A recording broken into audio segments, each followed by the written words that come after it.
सिवान में पुजाली, शेरा वाले हो मैया जोता वाले, महाराजगंज में देख पुजाली, थावे वाले हो मैया आमे वाले, इनका भक्ति के सभे दीवाना, जुट गइल बा देखो जमाना। अरे सबका के बाटली प्यार है अजूरिया से, देखो छापारा सिवान में पुजाली, शेरा वाले हो मैया जोता वाले, अधूराव धाम में देखो पुजाली, थावे वाले हो मैया आमे वाले।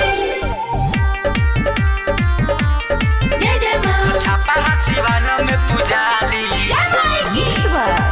Rhythm recording studio. देखो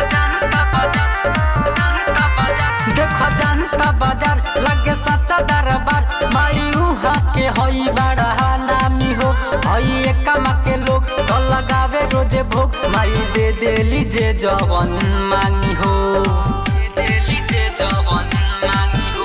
हई जनता बाजार लगे सच्चा दरबार, माई उहाँ के हई बड़ा नामी हो, हई एकमा के लोग तो लगावे रोजे भोग, माई दे देली जे जवन मांगी हो।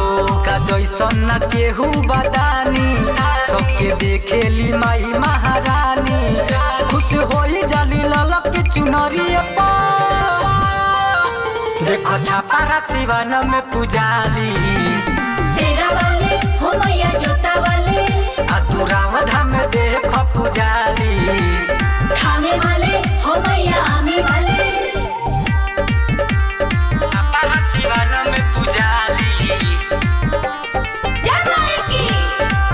हसनपुरा बाजार, जय मैया जय जय माँ जय मैया, हसनपुरा बाजार हई अंदर बाजार, सभे पूजेला माई के चहरनिया हो, हई सिसवन के लोग हई लहेज के लोग, तो बजावेला रंजित के भजनिया हो, तो बजावेला रंजित के भजनिया हो। हसनपुरा बाजार और अंदर बाजार सभे पूजेला माई के चहरनिया हो, हई सिसवन के लोग हई लहेज के लोग, तो बजावेला रंजित के भजनिया हो। बावे मैया के महिमा निराली, केहू दुर्गा कहे केहू काली, बड़ा दम बावे चंदन के धुलिया में,